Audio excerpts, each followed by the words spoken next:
Salut les mecs. Alors aujourd'hui on va parler des choix scénaristiques les plus bizarres et incompréhensibles que je n'ai jamais vus dans la fiction en général. Que ce soit dans les films, livres, animés ou même séries, il y a parfois des intrigues qui nous paraissent complètement insensées et étranges, je sais pas, des personnages qui agissent à l'inverse de leur personnalité sans que rien ne puisse le justifier. Ou encore qu'un personnage que tout le monde dit faible et médiocre soit en fait, si on met de côté tout ce qu'en disent les autres personnages et qu'on se concentre seulement sur les faits, on voit qu'il est ultra puissant. Car ce personnage soi-disant faible a plus de prouesses à son actif que tous les autres personnages de l'histoire réunis. Et ceux qui ont vu ma toute première vidéo sur Harry Potter savent que je fais maintenant allusion à Peter Pettigrew, sorcier que tout le monde dit médiocre dans l'univers d'Harry Potter, mais qui, dans les faits, a tué 12 personnes d'un coup avec un seul sort, a ressuscité Voldemort tout seul, est devenu Animagi à 15 ans, alors que c'est une chose qui est littéralement impossible à faire pour 99% des sorciers adultes. Enfin, je m'arrête là. Si vous voulez en savoir plus, je vous renvoie à ma première vidéo sur Harry Potter. Bref, vous m'avez compris, on va aujourd'hui passer en revue les 5 choix scénaristiques les plus incongrus que j'ai jamais vu passer, que d'ailleurs j'appellerai à partir de maintenant bugs de scénario, que ce soit dans les animés, films et autres mangas. Alors, sans plus attendre, c'est parti. Cette femme vit, parallèlement à la nôtre, une deuxième histoire d'amour. Parce que je suis qui, moi, pour m'imposer comme le seul phare de son existence? Alerte spoiler. Alors on va commencer donc notre top 5 avec le bug de scénario qui m'a justement donné l'idée de faire cette vidéo. Donc c'est pas rien, on va donc parler à présent de l'anime Digimon Adventure, donc la saison 1 et la saison 2, qui contient à mes yeux la sous-intrigue amoureuse la plus bizarroïde de l'histoire de la fiction. Alors si vous êtes né dans les années 90 comme moi, il y a assez peu de chances que vous soyez passé à côté du phénomène Digimon, et de la réalisation que l'anime Digimon est quand même nettement meilleur que l'anime Pokémon, mais je m'égare. Bon, l'intrigue de Digimon, elle est simple. 7 enfants ordinaires sont pris dans une étrange tempête de neige alors qu'ils sont en colonie de vacances et sont aspirés à travers un portail vers le monde numérique, donc le Digiworld, un monde fantastique, peuplé de monstres sympathiques, en tout cas qui parlent, appelé Digimon. Et donc ensuite, on voit les enfants qui tentent de survivre dans ce monde nouveau et exotique, jusqu'à qu'ils puissent trouver un moyen de rentrer chez eux. Et parmi ces 7 enfants, il y a 2 leaders. Taichi du côté des garçons, c'est-à-dire l'archétype du héros de shonen, on l'appelle Tai d'ailleurs en version française et américaine, tête brûlée mais au grand cœur, et du côté des filles, il y a Sora, qui tiendra lieu de maman entre guillemets de l'équipe. Et si je vous parle de ces deux personnages-là, c'est pas pour rien.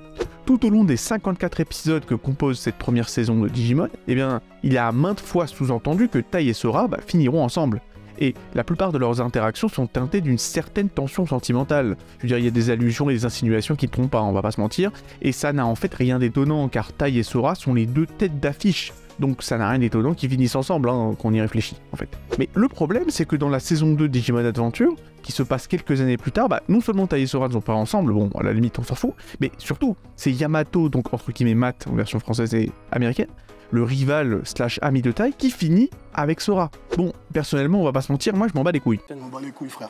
Voilà, tout ce qui est romance, tout ça, c'est pas forcément mon délire, mais il faut le dire, ce sujet est certainement l'élément le plus sulfureux pour les fans de l'anime Digimon, et on ne compte plus les fois où j'ai vu des gens s'écharper sur les internets à ce sujet, entre les Sorato d'un côté, donc Sora et Yamato, et les Taiora, donc Tai et Sora, de l'autre.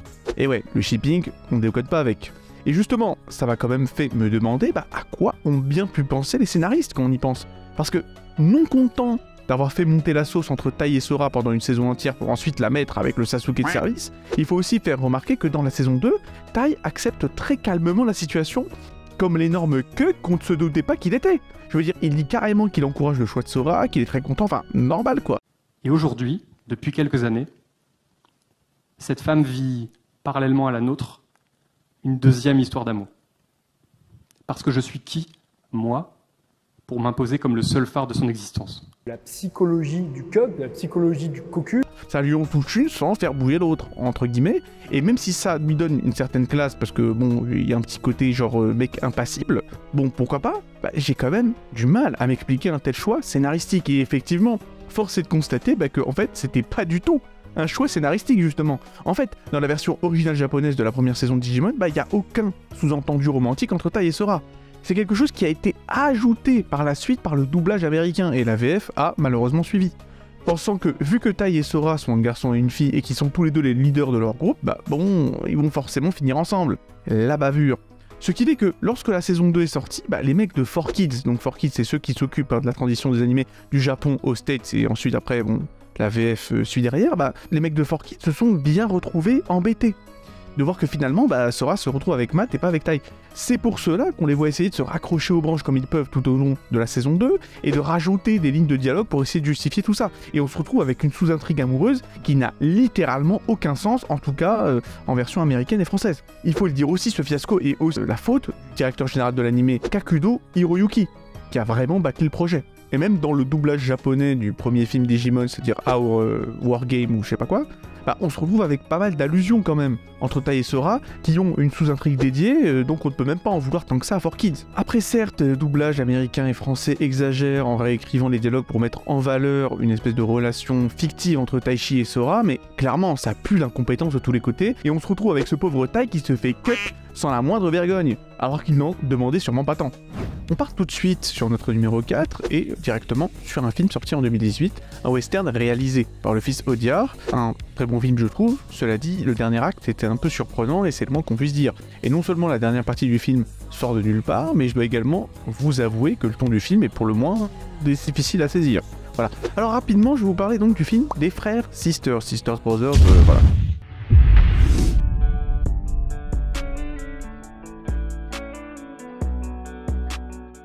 Les frères Sisters sont deux tueurs à gages à la solde d'un vieux grigou que l'on appelle le Commodore, et dont la mission est de traquer puis tuer une sorte de chimiste en fuite à travers toute la Californie, et ce pendant la ruée vers l'or. Alors le film raconte donc l'histoire de ces deux frères assassins qui se disputent sans cesse pour des broutilles, et c'est très drôle, voilà. Regarde de travers. Mais je t'ai pas regardé de travers. Et je vais te niquer ta mère. Oh. L'un d'eux d'ailleurs étant toujours ivre la plupart du temps, voilà. Mais les gens qui prennent cette apparence pour argent comptant et décident d'attaquer les frères, c'est-à-dire Charlie et Ellie, ne vivent généralement pas une minute de plus, parce que oui, les frères Sisters sont des tueurs ultra efficaces. Donc le film est plutôt joyeux, jusqu'au moment où les frères tombent sur le fameux chimiste et découvrent qu'il a développé une formule permettant de repérer les particules d'or dans l'eau, ce qui est, et c'est le cas de le dire, particulièrement utile. Vous me passerez le jeu de mots. Surtout durant une période historique que l'on appelle la ruée vers l'or, ça c'est certain. Alors, les frères décident donc de ne pas tuer le chimiste, de trahir leur employeur, c'est-à-dire le Commodore, et ils s'improvisent donc chercheurs d'or. Alors, au début ça se passe très bien, et le ton est encore une fois assez joyeux, malgré quelques touches sombres ça et là, comme le fait qu'on apprenne que Charlie ait dû tuer leur père alcoolique, ou Ellie qui perd son cheval, mais ça reste plutôt joyeux. Sauf que d'un seul coup, sans crier gare, le film part en couille complète.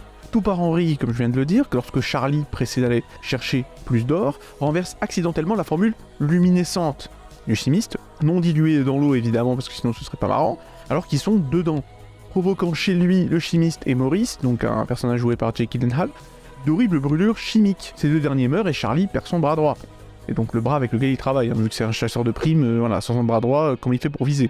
Il est dans la merde. On verra d'ailleurs Ellie, donc son grand frère, lui scier le bras en mode liévrette, enfin je veux dire c'est ultra chaud. Donc oui, le ton du film devient soudainement ultra sombre de nulle part. Ajoutez à cela le fait que le Commodore leur envoie ses mercenaires pour se venger de les avoir trahis. Donc les frères sont ainsi décidés à tuer leur ancien employeur pour rester en vie, et c'est donc le troisième acte. Et donc ils reviennent sur leur pas pour en finir avec leur ancien employeur, comme je viens de le dire. Donc là c'est bon, on se dit que le film va finir sur une note ultra sombre, avec un méga gunfight de fin, avec peut-être l'un des deux frères qui meurt, et avec peut-être Ellie, qui est le gentil frère des deux, je le rappelle, qui sombre dans les ténèbres et deviendrait encore pire que Charlie, on ne sait pas. Le problème c'est qu'au milieu du voyage de retour, les tueurs à gages, engagés donc forcément par le Commodore, cessent subitement, et sans qu'on puisse vraiment l'expliquer, de les attaquer. Et le reste du voyage devient très calme. Les frères se demandent donc s'il ne s'agit pas d'un piège du Commodore, jusqu'à qu'ils apprennent que le Commodore est déjà mort tout seul, de cause naturelle, et c'est pour cela qu'aucun tueur ne les poursuit depuis pas mal de temps. T'es sérieux là? Je veux dire, quoi? Attends, comment ça? On nous monte la sauce pendant quasiment tout le film, et ça se finit en eau de boudin comme ça? Et donc, sans aucun autre objectif en tête, les frères Sisters rentrent chez eux pour voir leur mère, et le film s'arrête là sur une espèce d'happy ending qui sort littéralement de nulle part. Je veux dire, j'ai déjà vu des œuvres joyeuses qui finissent de façon ultra dark de nulle part, mais des œuvres qui démarrent avec un ton léger, ensuite dark, et qui finissent de manière inexplicablement joyeuse, j'avoue que c'est inédit. Et très honnêtement, même si c'est pas du tout comme ça que j'aurais écrit la fin, j'ai beaucoup aimé la fin. Et j'ai beaucoup aimé le film en termes général. Je pense que ce film est parfait pour faire comprendre comment subvertir les attentes du spectateur et comment le faire de manière efficace. Parce que si on compare ça à un autre film tristement célèbre pour avoir subverti les attentes des spectateurs mais de manière éclatée, ce serait évidemment The Last Jedi de Rian Johnson, où le grand méchant Snoke est hypé pendant tout le film pour ensuite se faire déchirer en deux de nulle part, et ce en dépit de toute logique, car Snoke est censé être capable de lire dans les pensées, mais il ne voit pas que Kylo pense à le tuer, bref.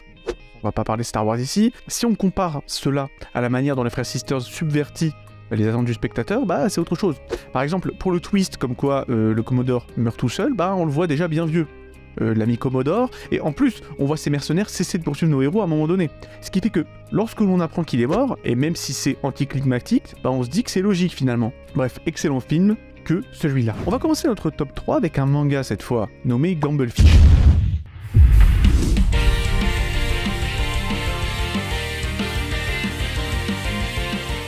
Alors, pour ceux qui connaissent les animés comme Kaiji, Kakegurui ou encore No Game No Life, ben vous ne serez pas dépaysés.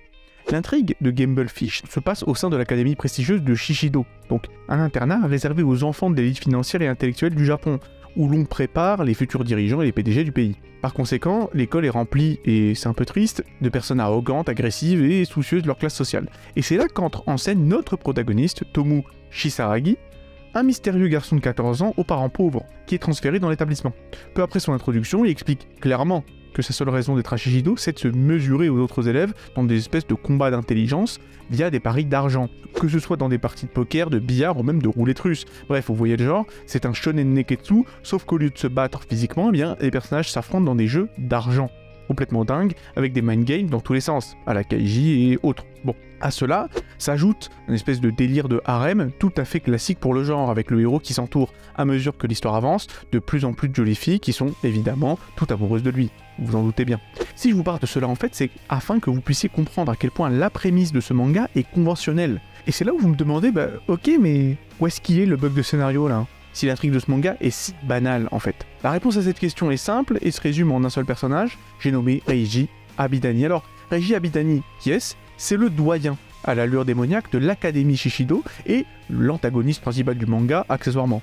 C'est un génie fou allié qui prétend connaître toutes les astuces possibles et imaginables des paris en termes généraux, ce qui fait de lui l'un des meilleurs joueurs de la planète. Et c'est vrai qu'au début, Abidani n'a pas l'air d'être particulièrement intéressant, il faut quand même l'avouer. Je veux dire, il est très méchant, il est chauve, il est laid, il a la même dégaine que Xehanort dans Kingdom Hearts, c'est la formule parfaite pour un méchant inintéressant, chiant comme la pluie et manichéen. Sauf que non, outre toute attente, Abidani est un personnage ultra divertissant, et au fil de l'histoire, on se surprend à apprécier ce vieux chauve, surtout qu'on le voit de plus en plus, sans même qu'on s'en rende compte, beaucoup plus que notre protagoniste, Tomu Shisaragi, qui est progressivement mis de côté au profit du grand méchant du manga. Abidani, tant et si bien que vers la fin du manga, on se demande qui est vraiment le véritable protagoniste de l'histoire. Je veux dire, le passage le plus connu de ce manga, le moment qui est devenu un mème, bah justement, tourne autour du duel de Abidani contre eux. Et tenez-vous bien, nul autre que Barack Obama. Je répète, Abidani dispute un duel de roulette russe avec le président américain Barack Obama. Et le pire, c'est pas juste qu'il se dispute un duel de roulette russe avec Barack Obama, c'est pas ça en fait. C'est qu'il gagne. Ce fou, après s'être tiré une balle en pleine tête avec un Magnum 45. Non mais attendez, c'est qui ce mec? C'est Max Payne? C'est quoi le projet? Et si je vous parle de ça, c'est pour vous faire comprendre à quel point les passages avec Abidani sont 1000 fois plus marrants, divertissants et remplis de suspense que ceux de Tomu, qui, je le rappelle, est censé être le protagoniste. C'est limite si je ne m'attendais pas à ce que, au détour d'un chapitre, on voit Tomu se faire écraser par un bus afin qu'Abidani puisse prendre sa place de protagoniste principal. Et même le design d'Abidani change au fil de l'histoire. Le mec prend Vlad Lamas pour aucune raison, alors qu'à la base c'était juste un vieux grigou à Cannes au début du manga. Le mec fait des pompes sur ses pouces à un moment donné, le mec c'est... Attends, on croirait voir Shin de Achille 21, enfin c'est n'importe quoi, à un moment donné c'est plus Gumblefish, c'est Abidani's Fish. Et même le dernier duel du manga qui oppose Tomu à Abidani, met Abidani sous les projecteurs une fois encore, car on apprend enfin sa backstory et tenez-vous bien, elle est tragique. Alors qu'Abidani a toujours été utilisé comme un ressort comique ou un ressort de suspense, voilà qu'on essaie de te le rendre sympathique à la toute fin, c'est fou. On apprend donc qu'Abidani était autrefois un mathématicien de génie, et qu'il avait cru, à l'époque, avoir découvert un moyen de communiquer avec une entité divine à travers donc ses mathématiques. Et il décide ainsi de tester s'il doit ou non partager sa découverte avec quiconque par des exploits suicidaires, dans l'espoir de tester si ce qu'il croit être Dieu le protégerait ou pas. Voilà, ce qui conduit finalement à son suicide par voie de chaise électrique, dont Abidani parvient à sortir vivant. Attention, et ça explique d'ailleurs pourquoi il est chauve. Et il s'avère finalement que la formule d'Abidani est un moyen de déchiffrer n'importe quelle forme de cryptage, ce qui lui permet d'accéder aux données bancaires de n'importe qui sur la Terre, et même au code de lancement nucléaire s'il le souhaite, c'est-à-dire que voilà, Abidani, il a son gros doigt crochu sur le bouton rouge. Bref, tout ça pour vous dire que si on compare ce personnage extrêmement original, complexe et travaillé qu'est Reiji Abidani, à ce protagoniste plat, cliché, sans relief qu'est Tomu Chisaragi, bah on se demande à quoi joue le mangaka en fait. Je veux dire, ça n'a aucun sens. À un moment, on se dit, y a pas moyen juste de virer ce fils de chien de Tomu et juste garder Abidani à la fin? Et c'est là où repose pour moi le bug de scénario. Maintenant, si vous voulez mon avis, je pense qu'en fait, Tomu est le protagoniste du manga pour des raisons purement éditoriales, car le japonais de base ne semble pas pouvoir s'identifier avec un mec d'1m85 avec une tête de déglingos, comme Abidani, mais par contre il peut s'identifier avec ce qu'on appelle le Bishunen de base, un peu comme dans Final Fantasy XII, où on a Van comme personnage principal, alors qu'il n'a rien à raconter, qu'il n'a rien à faire ici, alors que Bash aurait pu faire et aurait fait un protagoniste tout trouvé. Sauf que Bash, lui, c'est un gros viking balafré et barbu. Alors afin que le petit japonais puisse sortir son portefeuille, on lui met un Pishunen en protagoniste principal, c'est-à-dire un personnage masculin qui possède des traits physiques androgynes, ou féminins entre guillemets, parce que ça fait vendre au Japon et c'est tout. On se retrouve donc avec une intrigue bâtarde, bicéphale, donc avec 2 têtes limite dans ce manga Gumblefish, avec un protagoniste dont tout le monde se fout, qui n'a rien à dire, qui n'évolue pas et qu'on voit de moins en moins, face à un antagoniste, donc Abidani, ultra présent, ultra divertissant, profond et qui se développe tout au long de l'histoire. Je ne sais pas vous, mais en ce qui me concerne, c'est du grand n'importe quoi, un bon gros bug de scénario s'il en est. On passe donc au top 2. Et pour les vieux de la vieille de ma chaîne, ceux qui me suivent depuis longtemps, vous savez que Denzel Washington fait partie de mes acteurs préférés. J'ai d'ailleurs fait une vidéo sur le film qui lui a permis de ramasser son premier Oscar, c'est-à-dire Training Day. Et c'est donc avec plaisir que je vais vous parler d'un autre film où il joue le rôle principal, et j'ai nommé Fences. Film qui a été oscarisé dans tous les sens. Bref. My nigga. J'ai beaucoup apprécié ce film, surtout au niveau de la qualité des dialogues qui sont juste stellaires, mais le problème que j'ai avec ce film, cela dit, c'est la manière dont il nous pousse à considérer, de manière très positive, le personnage principal à la fin du film. Ce qui est vraiment incompréhensible vu qu'il est montré comme un salopard du début jusqu'à la fin, bref. On va en parler. Rapidement, le film tourne autour du personnage de Troy Maxson, donc joué évidemment par Denzel Washington, qui autrefois jouait au baseball, mais qui est maintenant devenu éboueur. Troy a 2 fils, l'un d'une femme avec laquelle il a divorcé et l'autre de sa femme actuelle, Rose. Au cours du film, la tension monte au sein de la famille Maxson, alors que les barricades physiques autour de la maison se construisent lentement au fil des années, vu qu'il les construit, le Troy, et que d'autres barrières, et celles-là, elles sont métaphoriques, s'établissent rapidement entre chacun des membres de la famille et Troy lui-même. Alors, il faut comprendre que j'ai apprécié, et pas qu'un peu, le personnage de Troy dès le début, et justement parce que c'est globalement un homme imparfait avec beaucoup de défauts.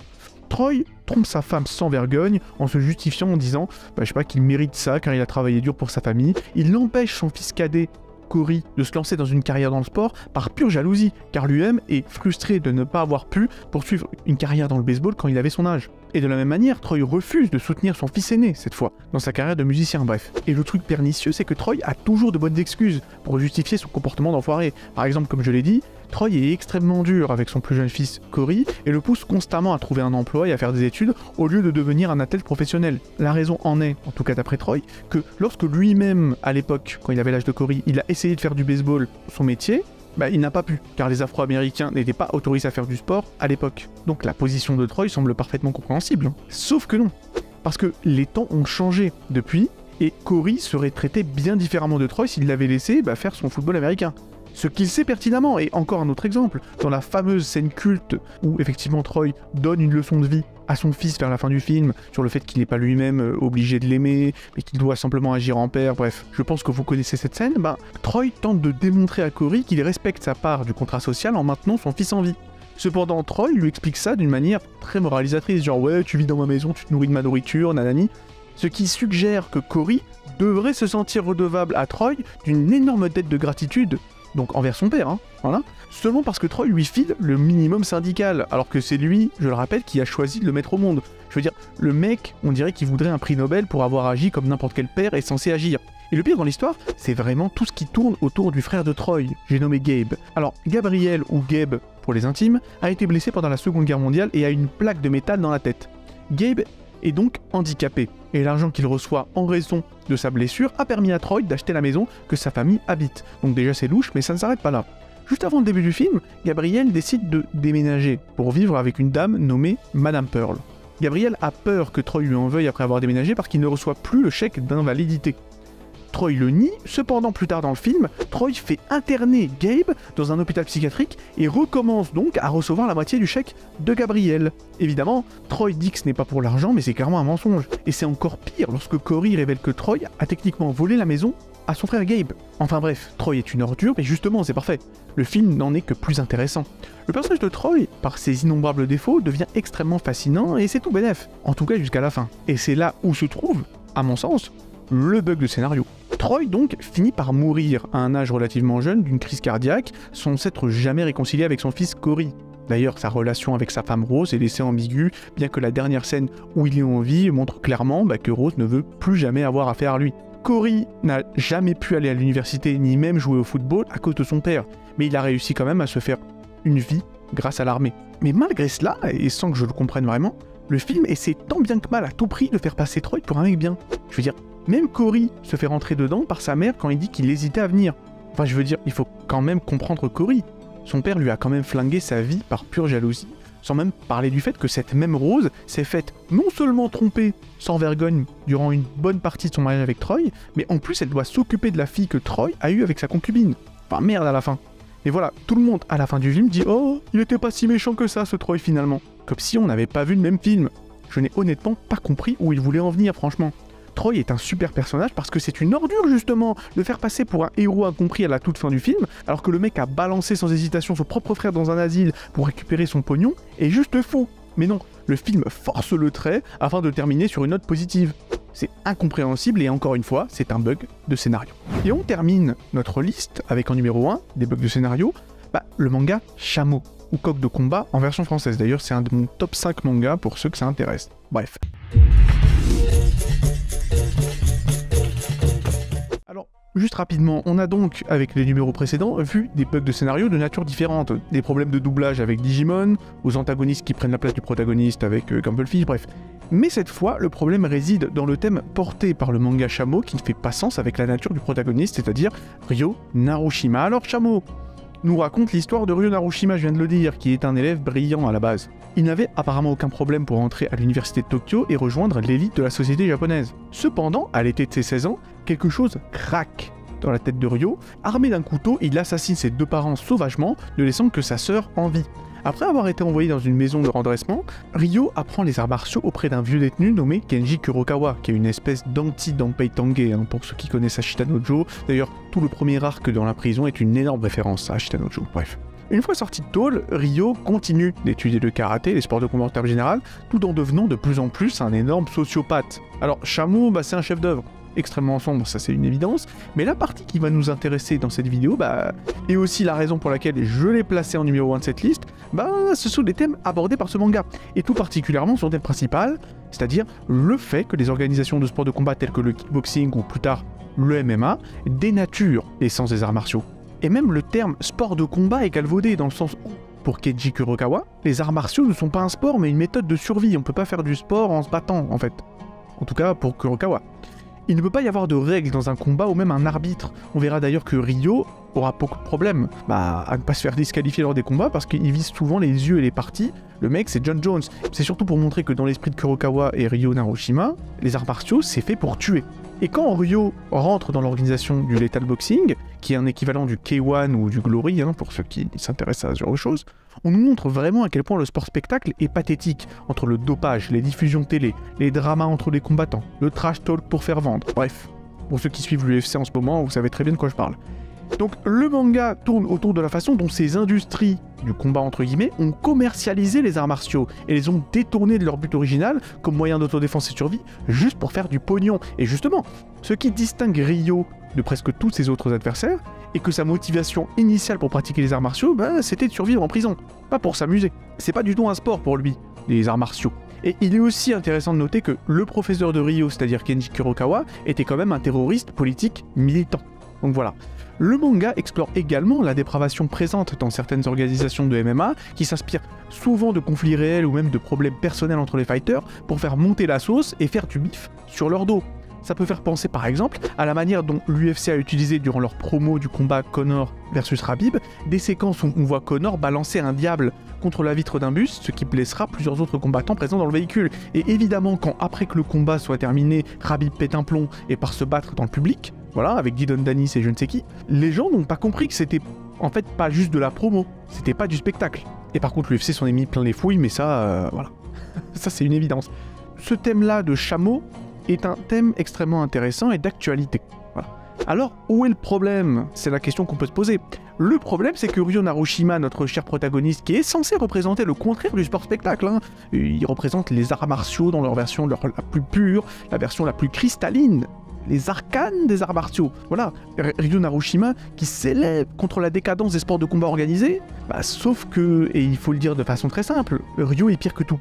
Alors, non seulement Ryo est un énorme tricheur qui ira jusqu'à crever l'œil d'un adversaire en lui plantant son orteil dans l'orbite, mais en plus, il se dope sans aucune vergogne. Enfin, je veux dire, le mec se charge comme le Liver King de manière totalement éhontée. Je veux dire, avec Ryo, c'est stéroïde ou rien du tout. Il poussera également des adversaires à déclarer forfait en leur faisant du chantage avec des photos d'eux déguisés en femmes ou leur envoyant des photos de leurs femmes en train de les tromper juste à la veille du combat. Enfin, je veux dire, le mec, c'est la pire ordure opportuniste possible.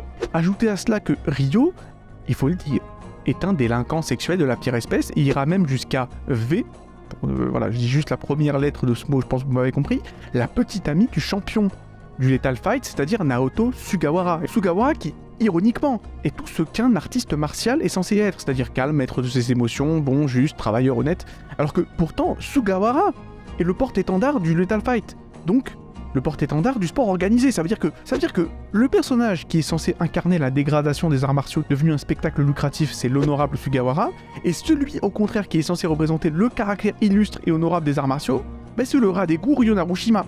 Donc ouais, ça n'a aucun sens. Et ce paradoxe n'est jamais même mentionné par les personnages. Pas une fois Kurokawa ne se pose et ne se dit, je sais pas, que c'est bizarre que son poulain, qui est censé défendre l'intégrité des arts martiaux japonais face à l'Occident dégénéré, est en fait un délinquant sexuel, un maître chanteur, chargé comme un missile, quadruplé d'un tricheur invétéré. Pour cette raison, Shamo trône à la première place des bugs de scénario. Alors voilà, j'espère que vous avez apprécié la vidéo. En tout cas, moi je l'ai bien apprécié. J'aime bien ce format parce que ça me permet effectivement de vous parler de plein d'œuvres différentes et pas seulement une seule par vidéo. Donc voilà, ça me permet vraiment de faire une espèce de coup de fusil à pompe, quoi. De vous parler de plein de trucs différents. Voilà, dites-moi si ce format vous intéresse, si ce format vous plaît. En tout cas, j'espère que la vidéo vous a plu. Likez-la si c'est le cas. Abonnez-vous pour encourager la chaîne. Prenez soin de vous et à la prochaine.